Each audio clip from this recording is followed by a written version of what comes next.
Hello, it's Friday, November 10th, 2017, and as of this recording, I'm still depressed, but I'm not dead.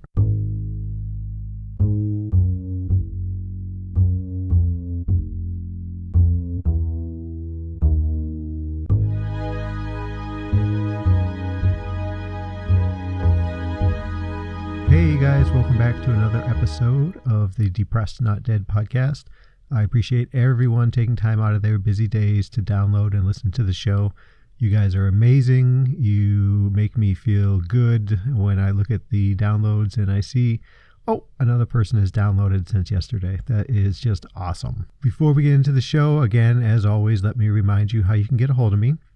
You can find me on email, jamoalki@gmail.com, facebook.com/jamoalki, @jamoalki on Twitter, and you can find me on the website at www.jamoalki.info. That's JAMOALKI. Also have the handy text line 248-648-1419. I've got a couple new texts that I've been going back and forth with some listeners. And you guys know who you are. Thank you so very much for reaching out, and let's keep our conversations going. And before I forget, like I usually do, if you have the time, the inclination, if you download the show through iTunes, which you can find the link at the website, if you could give me a rating of 5 stars, I think it's 5, maybe 4, 5, all the stars. Give me all the stars. And that will help the show turn up more in searches for things such as depressed or suicide, depression, things like that. And if you could leave a review, that would be wonderful. That's another way to reach out and say hi. That would be awesome. And also, if you don't mind, share the podcast. If you know someone who's in a similar situation as you and you think they might benefit from hearing someone else's voice, someone else telling stories that maybe they can relate to, share the podcast. That would be great. You guys are free and welcome to do whatever you like with the podcast at any time that you want. So that's about it for housekeeping. Let's get into the show.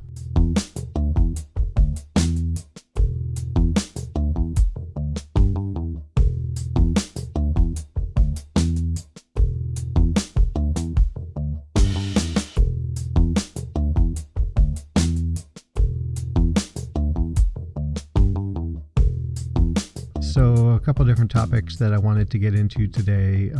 So I guess I'll jump right into it. Although I am fighting off the cold weather, I tell you, it's 23 degrees out, -5 for you, Kate, down there in Australia. And the wind is whipping like crazy. And, I put on my long johns and, kind of a insulated long sleeves t-shirt underneath my regular shirt, and I just couldn't get the wind out of my bones. So if you hear me slurping on some hot chocolate, I do apologize, but it's sorely needed. So what Kate, friend of the show Kate, had suggested as a show topic, and you can find Kate at thecolorofmadness.com, and that's color, COLOUR.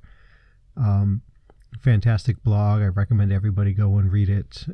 She's funny, she's insightful, she's honest, she's everything that you want in a blog. So give her a check out. That's thecolorofmadness.com. But she had suggested that I talk about distractions, and that's not really a good one for me because I don't have many myself, but we're going to give it a whirl and see.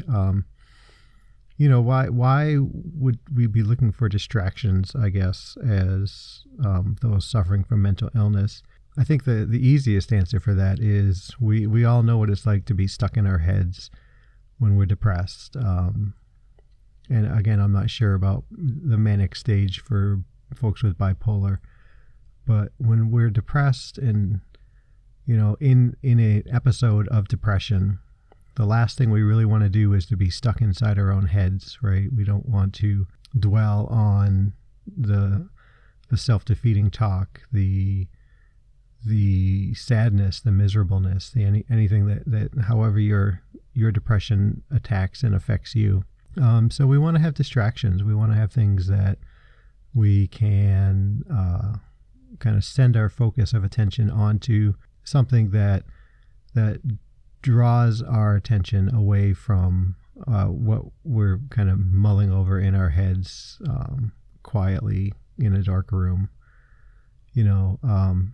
For me, the closest thing I have would be basketball. I wish I could say it was playing basketball, but I haven't done that in some time. But watching basketball is about as close as I get to losing focus on myself for any amount of time. And it's enjoyable for me to watch basketball. It's a fast-paced game. I enjoy watching the players play, kind of thinking, oh yeah, hey, I did something like that once upon a time. I wish it was dunking the ball, but that was never my case. The problem that I have with it is stoppage of play, ball goes out of bounds, call timeout, free throws, things like that. And my amount of self-doubt, self-hate, self-loathing is to the point where if the ball's not whizzing around the court and things aren't happening, I immediately get sucked back into my own head.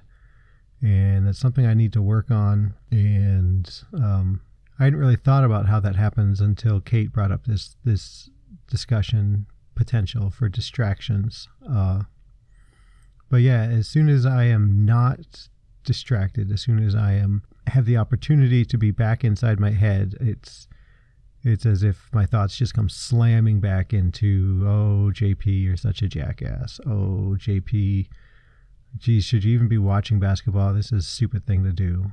Wow, I feel like a broken record going on and on. Always comes back to that. I'm a jackass. I'm an idiot. I'm a fool. But it's true. It's I guess it's not true, but it's true that that's what my brain goes to. That's what my brain tells me all the time. So I mean, what could we do for distractions? I mean, I have a new friend who's texted me just yesterday on the super fabulous text line, 248-648-1419. Go ahead and use it yourself, folks. We talked a little bit about things that she could do to do for herself. If it's taking a long hot shower, that's very enjoyable for many people, and that could be a distraction. You're enjoying the hot water, you're feeling the water cascade down over your body, on your hair. Go out for a walk. Distractions don't have to be something as fast-paced as NBA basketball. It could be, going for a walk. Maybe do some baking and give some baked goodies to a friend of yours, a neighbor, a family member. Baking is pretty low stress, but it takes a considerable amount of time, especially if you're doing something in smaller portions, say cupcakes or cookies or whatnot. Maybe being a collector is your kind of thing, and maybe you want to collect thimbles or postage stamps or waffle irons. That can be a distraction for you. Or it could be just a different kind of hobby, a physical activity. We mentioned walking, but maybe playing a sport or going running or going to the gym and walking on a treadmill and watching TV at the gym. Anything that gives you some time outside of your own head, which can be very valuable in helping give you a little bit of perspective.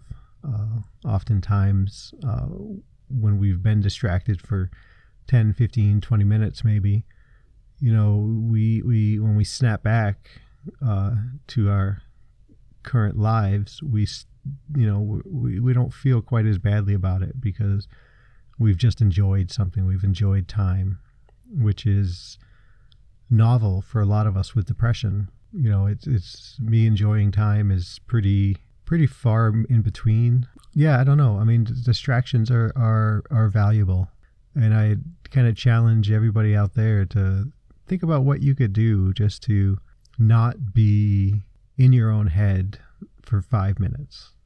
And maybe you find something. Maybe it's like brushing your teeth and combing your hair. Maybe it's making a sandwich. Maybe it's going out and checking the mail, or just walking down to the corner and back. Find something to give you a break. And then tomorrow or later today, find something that's a little bit longer of a break. Maybe you walk around the block. Maybe you call an old friend, or you call a trusted friend who knows your story, and you just talk about whatever. Maybe it's, make dinner, or,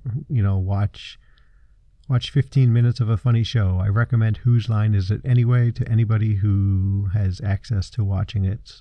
It's a great way to, it's very funny. I'll leave it at that.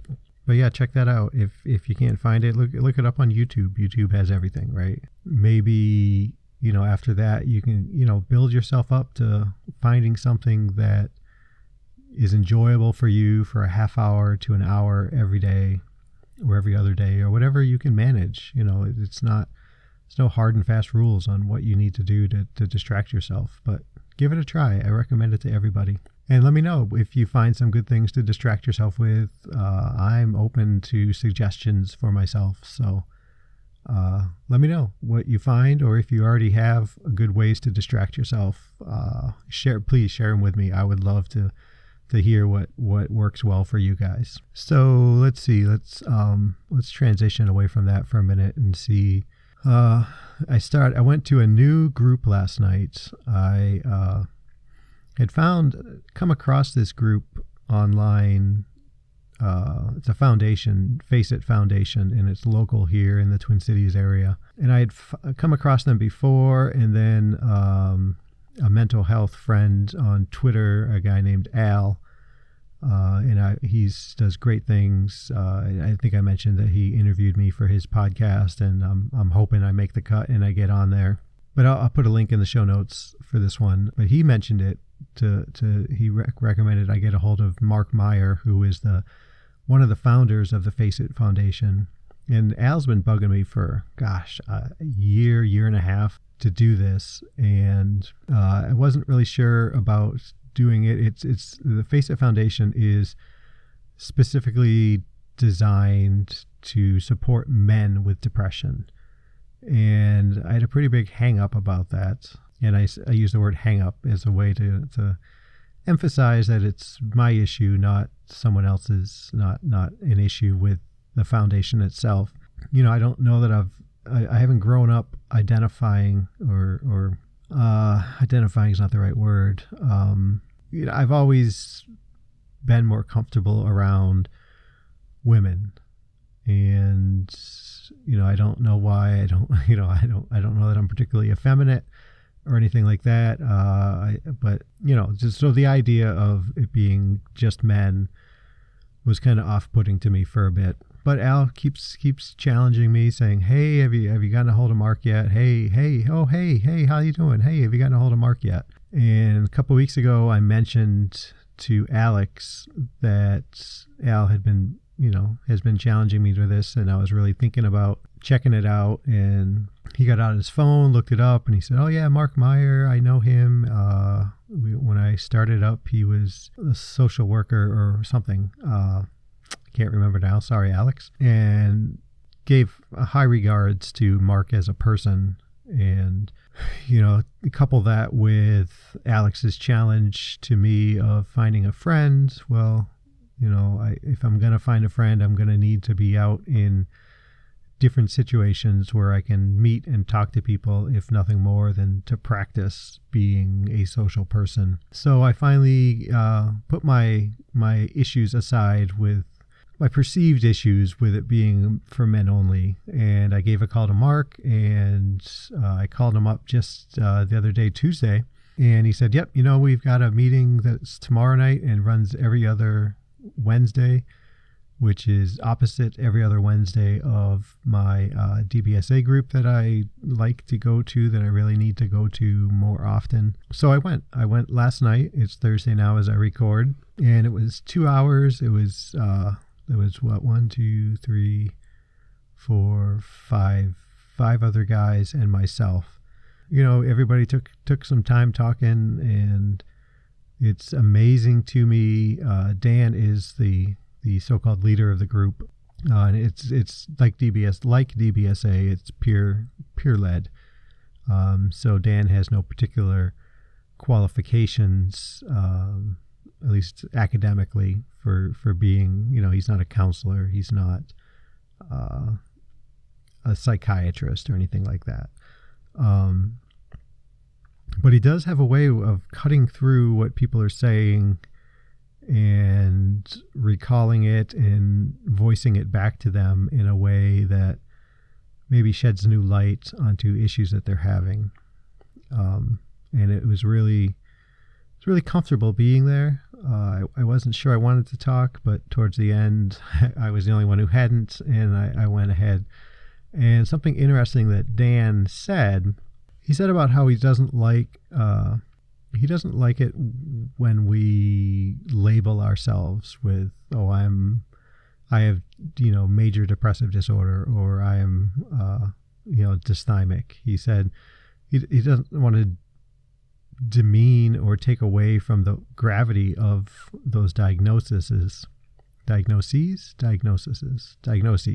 But, he would rather it were phrased in a term like, I struggle with depression, not that. And it's a subtle thing, and I'm still up in the air as to whether I'm on board with what he was saying, but essentially not defining yourself by your diagnosis. And that makes sense, and I'm sure I've said something like that on here before, but it was really kind of put right up in front of my face when I explained major depressive disorder, dysthymia, avoidant personality disorder, and how I may seem to identify myself as those things more than identify myself as someone who's struggling with those things. And it's something I'm going to have to think about and take a look at, because it might be true. I might be just around the corner of saying, oh, this is going to suck because I'm depressed, or, oh, I can't go talk to that person because I have avoidant personality disorder. I don't know that I do that. I don't think it really runs my day-to-day interactions and activities. Like that. I don't know that I think about it in those terms, but maybe, and it's something I'll have to take a look at and think real hard about. And one other thing I wanted to talk about was, I think I've mentioned this before about, well, I'll just call it what it is, although I hadn't recognized it as such before, but I've come to realize that I do go through times when I dissociate, when I detach from my surroundings.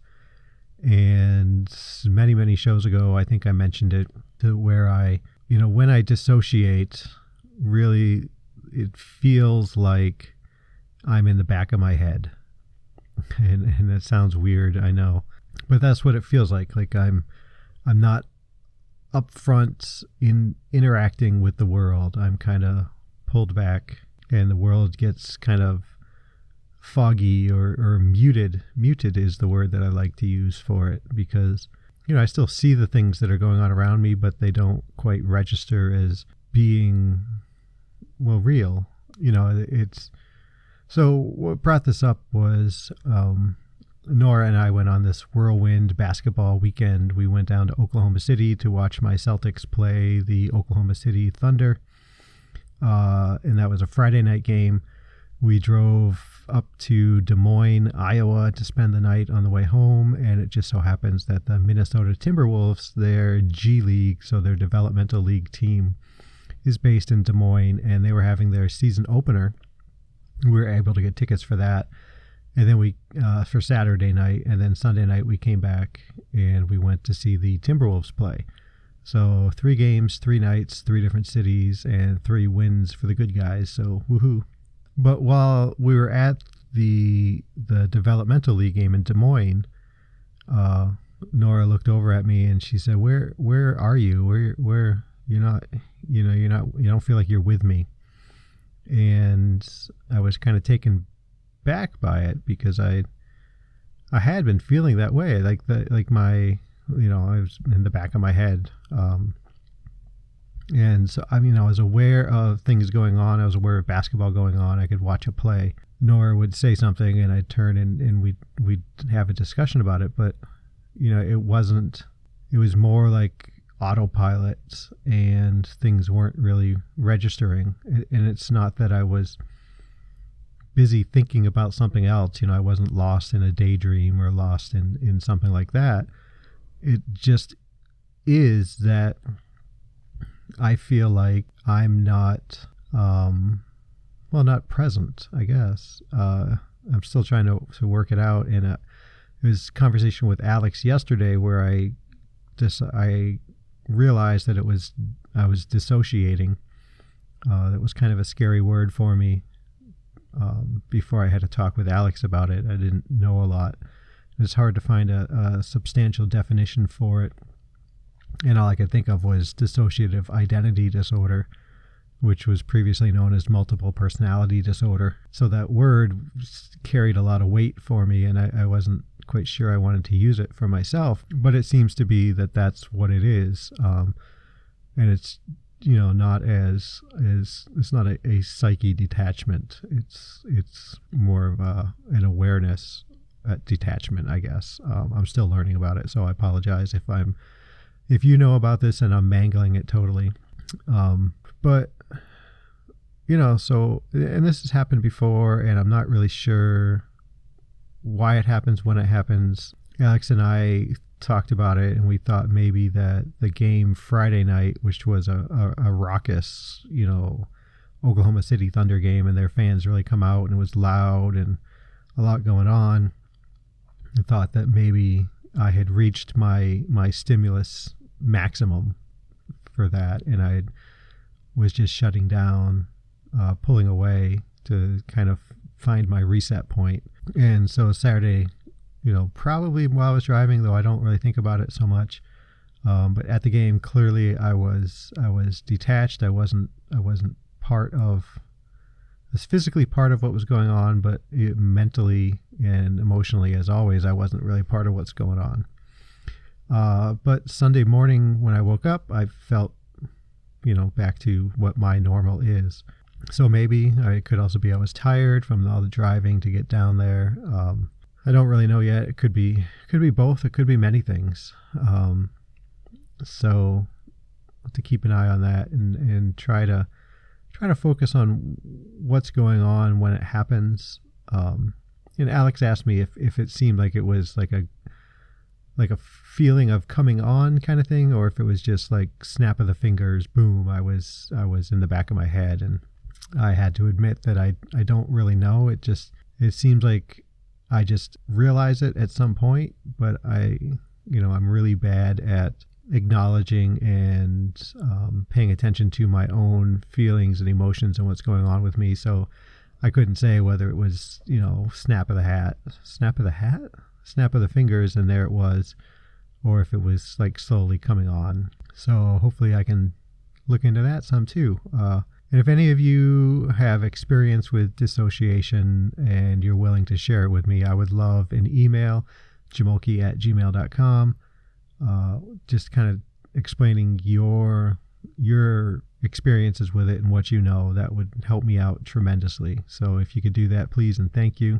And the last thing I wanted to talk about with that is, when at the game, when Nora said, "Hey, where are you? You're not with me." And I would just say at that point it was, it's a smaller game, but it's still loud and things going on. And I didn't feel like that was the place to have that conversation. So I just said, no, I'm okay. I'm sorry. I'm okay. And the next morning while we were driving, I brought it up to her, and I was a little nervous bringing it up to her because I don't, I had researched it a little bit. I still wake up early, and it was daylight savings time. For those of you not in the United States, it's a really bad idea where in the spring we move our clocks an hour ahead, and in the fall we move them an hour back. And so we fall back. So we gained an hour sleep technically. So for me, a guy who wakes up at 4:30, 5 o'clock every morning, when the clocks get moved back an hour, I'm up at 3:30, 4 o'clock. Horrible. And so I got up, I was up way before Nora, and so I did some Google searching, and I actually Googled, why do I feel like I'm in the back of my head? And all the hits I got talked about detachment and dissociation, which kind of made me uncomfortable for reasons I said before here.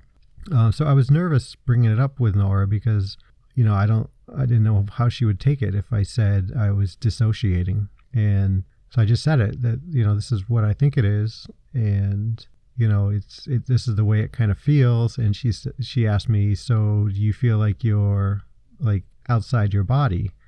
And I was like, no, not really. I still feel within my body, just not part, actively part of what's going on with my body.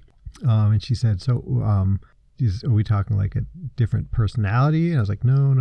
And, she was asking really good questions. And what amazed me and always continues to amaze me with Nora is just how she was taking information from me and trying to figure it out and not running away from any part of it. Just, if I had said, yeah, it feels like someone else has taken over, I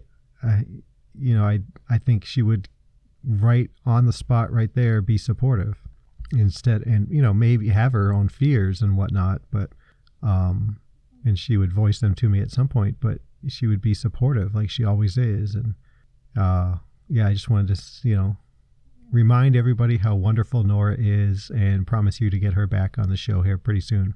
Yeah, so that's my dissociation story.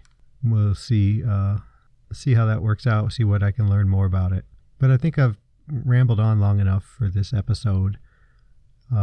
Thank you guys once again for downloading and listening to the show. Please reach out and let me know how you're doing. Send me an email, a tweet, a text, whatever. And just let me know how you're doing. So thanks, everybody. Be safe and be well.